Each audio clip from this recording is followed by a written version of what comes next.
Vous pensez que Jésus avait besoin de l'eau? Jésus voulait bénir la femme. Zolanda, quand Jésus te demande un service pour le servir, ce n'est pas que Jésus ne manque de bénédiction. Je ne pense pas que Jésus manque les gens pour le servir. Mais il veut faire pour ton bien. Zolanda, Jésus a compris que cette femme-là était attachée aux coutumes de Jacob. Il était attaché au Dieu qui n'était pas le vrai Dieu. Elle était attachée aux choses de ce monde. Voilà pourquoi Jésus lui dit, écoute ma sœur, ne sois pas attaché à cette montagne. Ne sois pas attaché à la coutume de Jacob. Oh, le Dieu de Jacob. Non. Sois attaché au véritable Dieu qui est Jésus-Christ. Où est-il? Il est devant toi. Puisque la Bible dit, si tu connaissais celui qui te demande, donc si tu connaissais le véritable Dieu, tu ne serais pas ici à la montagne pour dire que c'est à la montagne qu'on doit prier Dieu. Si tu connaissais celui qui est en face de toi, c'est toi qui l'aurais demandé de l'eau. La preuve, elle n'a pas donné de l'eau à Jésus, mais Jésus lui a donné une eau vive. Dans la vie, Jésus lui a donné une eau vive. Nani Mokonzi. Quand je lis dans 1 Roi chapitre 17, nous allons lire, maman va nous lire, 1 Roi chapitre 17, versets 8 à 16.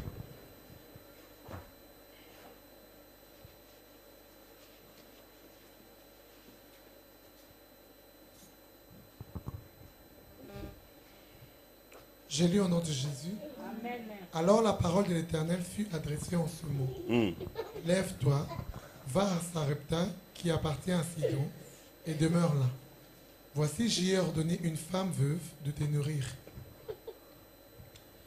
Il s'éleva et il alla à Sarepta. Comme il arrivait à l'entrée de la ville, voici, il y avait là une femme veuve qui ramassait du bois. Il appela et dit, va me chercher, je t'ai pris un peu d'eau dans un vase afin que je boive. Et elle alla en chercher. Il appela de nouveau et dit, apporte-moi, je t'ai pris un morceau de pain dans ta main. Et elle répondit, l'Éternel ton Dieu est vivant, je n'ai rien de cuit, j'ai une poignée de farine dans un pot et un peu d'huile dans une cruche. Voici, je ramasse 2 morceaux de bois, puis je rentrerai et je préparerai cela pour moi et pour mon fils. Nous mangerons après quoi nous mourrons. Et lui dit, ne crains point, rentre, fais comme tu as dit. Seulement prépare-moi d'abord avec cela un petit gâteau et tu me l'apporteras. Tu en feras ensuite pour toi et pour ton fils. Car ainsi parle l'Éternel, le Dieu d'Israël. La farine qui est dans les pots ne manquera point, et l'huile qui est dans la cruche ne diminuera point, jusqu'au jour où l'Éternel fera tomber de la pluie sur la face du sol. Elle alla, et elle fit selon la parole d'Élie. Et pendant longtemps, elle eut de quoi manger, elle et sa famille aussi bien qu'elle. La farine qui était dans les pots ne manqua point, et l'huile qui était dans la cruche ne diminua point, selon la parole de l'Éternel avait prononcé par Élie. Amen. Est-ce que vous l'avez dit l'histoire, non? Vous avez compris l'histoire? Le prophète Élie était en difficulté. Vous connaissez l'histoire? Il avait fui Jézabel. Et là où il est parti, s'est caché, il devait se nourrir d'un corbeau qui devait venir de temps en temps lui donner du pain. Il y avait une provision surnaturelle. Mais après, Dieu lui dit, lève-toi, va à Sarepta. J'ai ordonné à une femme de te nourrir. La femme, il y avait la famine. La famine est allée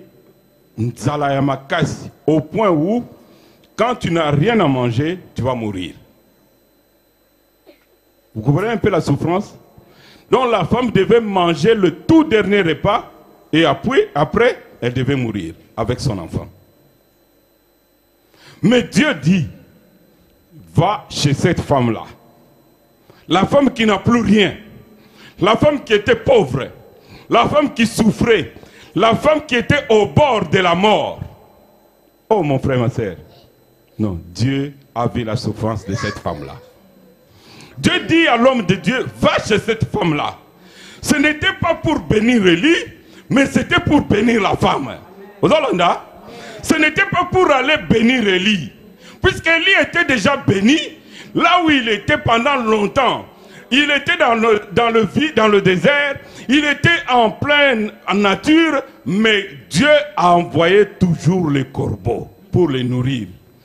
Dieu sortait de l'eau du puits pour les faire boire.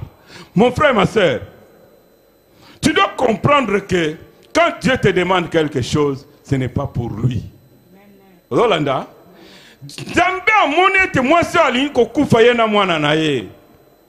je dois le sortir de cette situation. Non, Dieu veut te sortir de la situation difficile. Dieu veut te sortir de la situation difficile, mon frère.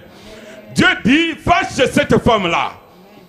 J'ai ordonné à la femme de te nourrir. Au lieu d'utiliser la femme qui avait beaucoup, au lieu d'utiliser la femme qui avait beaucoup d'argent, au lieu d'utiliser la femme qui avait beaucoup de provisions, on va aller, Dieu l'envoie chez une femme qui n'avait plus rien. Quand elle mange ce jour-là, et demain c'est la mort.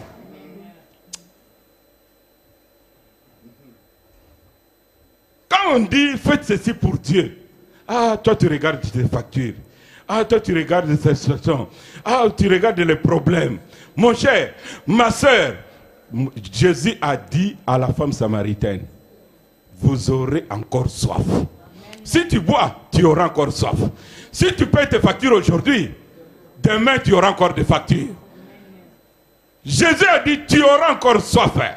Les lois qu'on peut s'y limiter. Quand il ne s'était pas ceci, tu auras encore soif. Quand il ne s'était pas ceci. Mais quand tu obéis à Dieu, mon frère, ma soeur, quand tu obéis à la parole de Dieu, ah, Jésus a dit, tu n'auras plus jamais soif. Et cette femme-là, Dieu dit, va chez cette femme-là. La femme qui n'avait plus rien. Le prophète lui dit, va me chercher de l'eau. Elle va chercher de l'eau. Et ensuite elle lui dit, fais-moi à manger et viens me donner. Waouh! La première question que lui demande, qu'est-ce que tu as? Mais va me faire à manger, viens me donner. D'abord, va faire à manger, viens. Elle lui dit, oh homme de Dieu, il me reste seulement un peu. Si je fais aujourd'hui, je vais manger moi et mon enfant, et demain c'est la mort. Mais lui, il lui dit, va d'abord me faire à moi. D'abord Jésus mon frère. D'abord Jésus ma sœur. Ceux qui ont Zimbongo, kanisa d'abord Jésus. Ceux qui ont Zibiloko, Mutuka, d'abord pense à Jésus. Si tu as une maison aujourd'hui, d'abord pense à Jésus. Quand tu penses à Jésus, ah, tu vas voir les merveilles de Dieu. J'ai rencontré un homme qui m'a dit, ouais, mais moi je vais servir le Seigneur pour qu'on puisse me bénir. Moi j'ai toujours dit, si tu cherches les bénédictions, tu auras encore soif.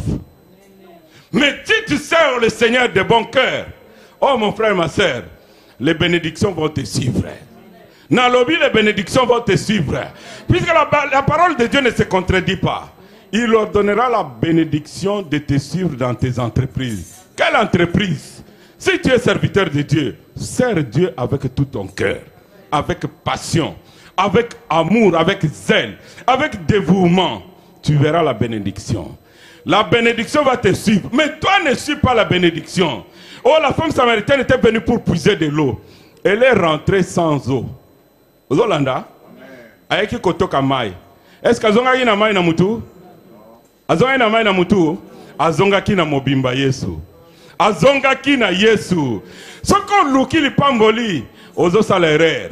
Soko luki mbongo ozo salaire. Soko luki bandako ozo salaire. Soko luki libala ozo salaire. Lukana no mobimba na Yesu. Na kati na Yesu, lobiko ezali. So omoni santé zo tungsoler nyonso tu. Vérifier nanu Yesu aza na kati na yo. Oso moni Yesu alali na hôpital hein. Oso moni Yesu azakoka. Oso moni Yesu azako tepa tepa. Oh j'ai de vertige. Te Yesu ba vertige to sakaye. Yesu ba koka ba to sakaye. Yesu ba baba ba to sakaye. Il n'est pas mort, il est ressuscité. Jésus n'est jamais en crise. La crise obéit même à Jésus.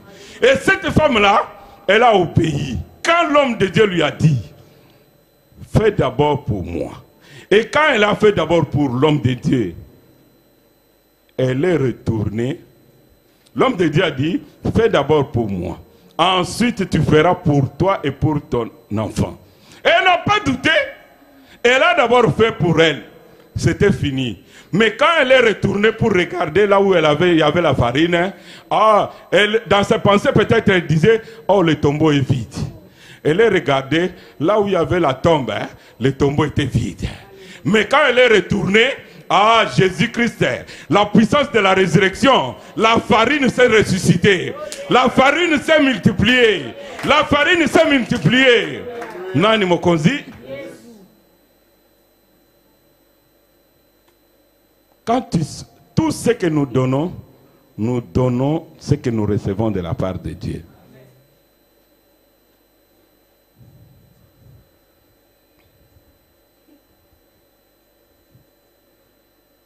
Ce que tu fais pour Dieu, mon frère, ce n'est jamais en vain.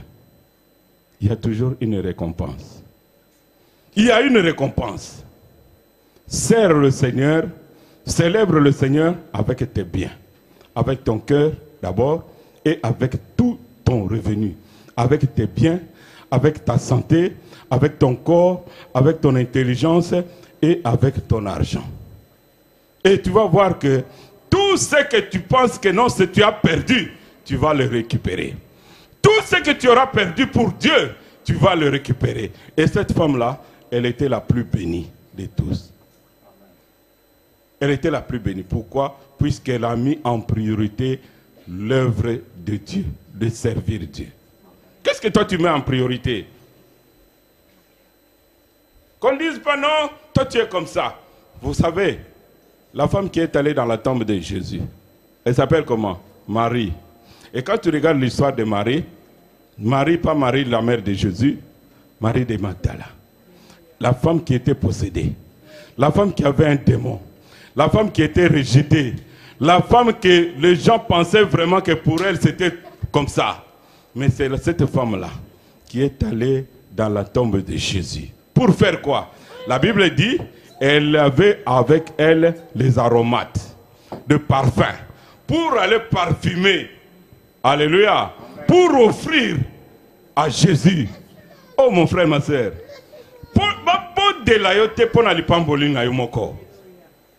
Hein? On te supplie pour venir à temps. Non, mon frère. On ne peut te supplier puisque c'est pour ton bien et pour le bien de ta famille. C'est pour le bien de tes enfants. Cette femme-là, elle a servi. Son enfant avait servi. Mais quand elle était bénie, son enfant aussi était béni.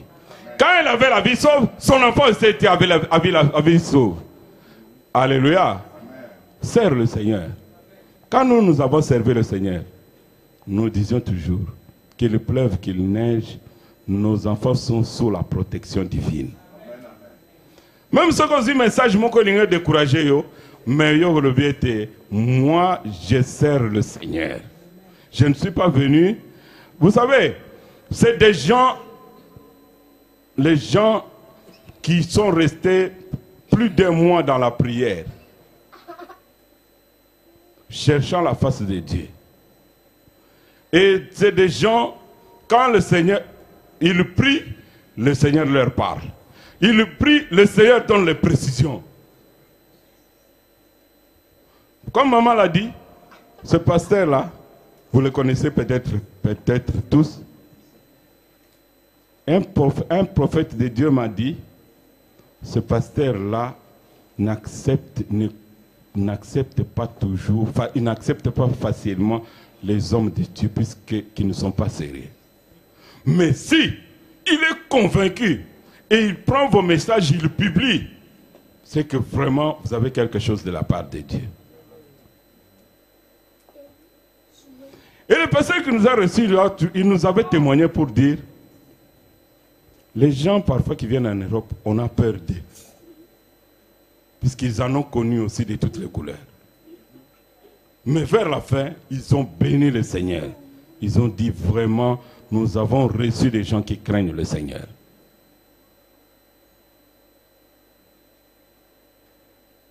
On ne courait pas derrière l'argent, on ne courait pas derrière la bénédiction, mais la bénédiction nous suivait. La bénédiction nous suivait. On avait la faveur de Dieu partout. Alléluia. Sers le Seigneur. Je vais vous dire une chose, mon frère et ma soeur. Quand tu sers le Seigneur, les gens peuvent croire que tu as perdu. Tu as perdu ta jeunesse. Tu as perdu ton argent. Tu as perdu ta santé pour le Seigneur. Mais tout ce que tu as perdu en servant le Seigneur, ça te sera restitué. L'on va restituer. Amen. Nous allons lire, vous allez comprendre. 2 Rois chapitre 4.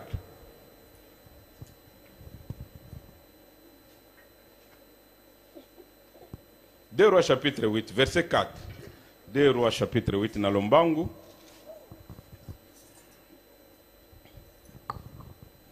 Les rois s'entretenaient avec Géasi, serviteur de l'homme de Dieu, et disaient, raconte-moi un peu, je te prie, toutes les grandes choses qu'Élisée a faites. Et pendant qu'il racontait au roi, comment Élisée avait rendu la vie à un mort, la femme dont Élisée avait fait revivre le fils vint implorer au roi au sujet de sa maison et de son champ.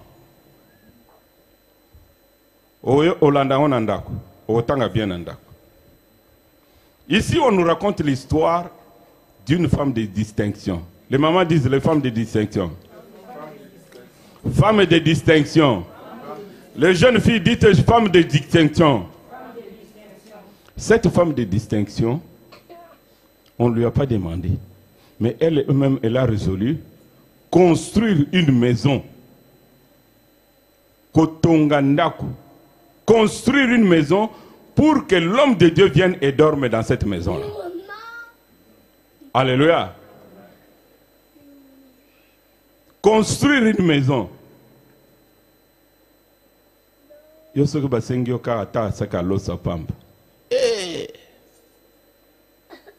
Mais elle a construit une maison. Ensuite,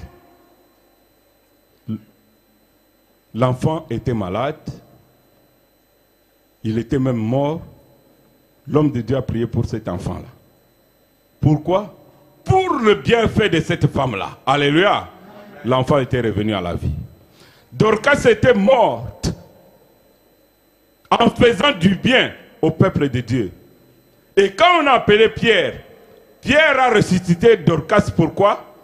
En rapport au bienfait de cette femme-là. Zolanda. Et le cognon soto ko sala ya malamu pona lokumu na nzambe oko perdre yangote. Na lobi oko perdre yangote. Cette femme qui a construit la maison dans la famine à Kimboka, elle est allée dans une autre ville. Mais quand elle est retournée chez elle, elle avait perdu sa maison, ses champs, ses plantations. Mais l'homme qui était en train de partir avec le prophète était en train de parler au roi. Roi, prophète Élisée Azalki Motonanzambe, il avait fait ceci. Il y avait une femme qu'il avait reçue.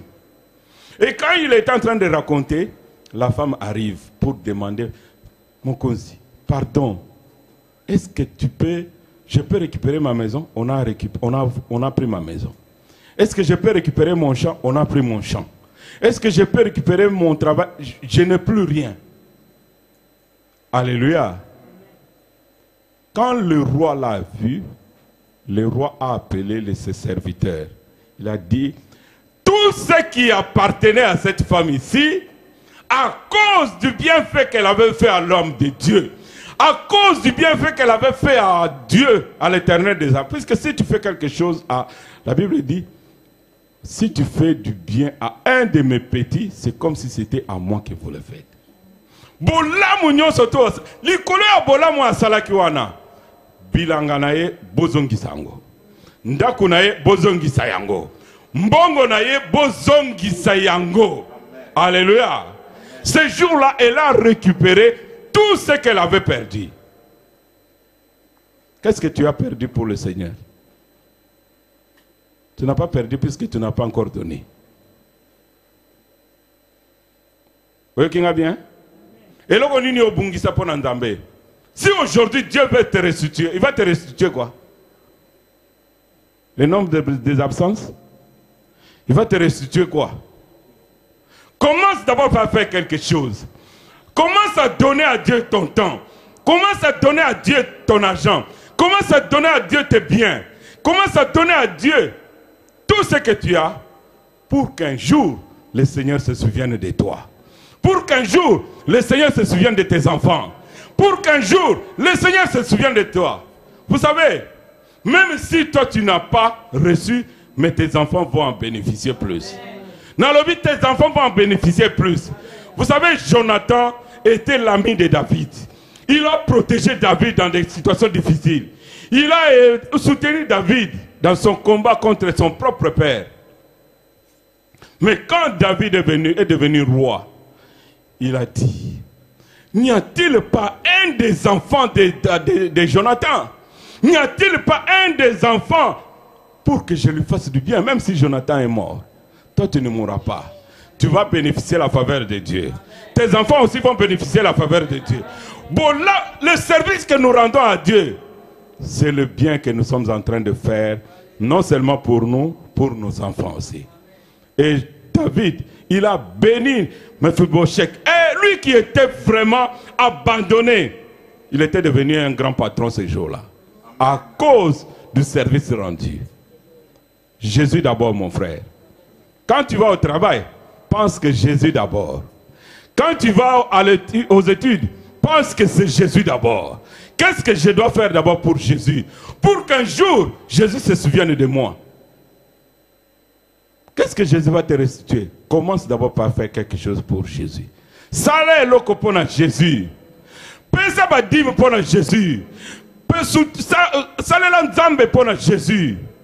Mon frère, un jour, au Kolia, les meilleures productions de la ville. Tu mangeras les meilleures productions. Sers le Seigneur. Ah, moi je bénis le Seigneur. Quand je vois ma soeur, la façon dont elle sert le Seigneur. Ah, vous voyez ces frères-là, il était zélé dans les choses du monde. Mais un jour, il m'a dit, Banda Lelo, j'ai servi le monde dans mon côté. Je n'ai pas eu la récompense. Maintenant, je dois servir le Seigneur de tout mon cœur. Quand il manque un appareil, oh, il me dit, oh, pasteur Tika, je vais acheter. Alors que je dis, il achète, il a des enfants qui vont à l'école, il doit payer aussi des factures. Il a sa famille, j'ai vu sa maman, il doit payer aussi, il doit soutenir aussi ses parents. Mais il dit, d'abord Jésus. Hein? Il achète les appareils, il fait ceci. Je dis, ah, papa, je dois chercher un autre micro. Oh, pasteur, ne t'inquiète pas. Nani Mokozi? Mais Lélo, son micro va parler. Aujourd'hui, ce que tu fais pour le Seigneur, tu vas le récupérer. Tes enfants vont le récupérer. Même si on veut toucher tes enfants, Dieu va dire, Wanabo Simbate. Wanabo Simbate. Oh Jésus, mon frère, ma soeur, sers le Seigneur. Ceux qui ont moi aussi, sers le Seigneur. Non, toi sers le Seigneur. Le Seigneur va s'en occuper. Toi sers le Seigneur va s'occuper. Oh mes enfants, n'écoute pas. Toi sers le Seigneur. Quand tu es à la brèche, le Seigneur va s'occuper de toi. Ah, ma belle-mère a toujours dit, moi dans ta maison, toi dans mon champ. Alors quand lui il est dans la maison de Dieu et le Seigneur s'occupe de ses enfants. Le Seigneur s'occupe de son mari. Le Seigneur s'occupe de ses entreprises, des études de ses enfants. Sers le Seigneur. Mon frère, Jésus n'est pas dans la tombe. Jésus est ressuscité. Jésus n'est pas dans la tombe. Jésus est ressuscité. Et la véritable résurrection, c'est tout ce qui était détruit, que Jésus le ramène à la vie. Qu'est-ce qui est détruit dans ta vie?